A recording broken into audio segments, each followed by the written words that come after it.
Welcome to the HONOR X5c channel. Today I will show you how to access the recycle bin on the HONOR X5c Plus.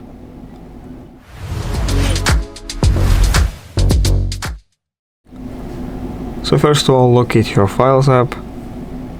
It can be on your home screen. If it's not, scroll up from the middle of your screen to open the app drawer and click on the Files app. In here, press Browse and look for Recently Deleted. This is your recycle bin. To restore an item, simply hold down, press Restore. Now let's go look at the picture we restored. It's right here.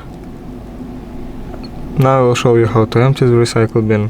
Press Delete, move to Recently Deleted, go back and again, and go here again. Press the three little dots at the top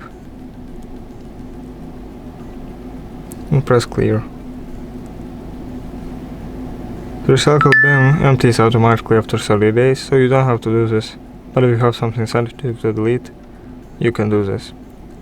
Thanks for watching, subscribe to the HONOR X5c channel for more videos, leave a like, leave a comment, and goodbye.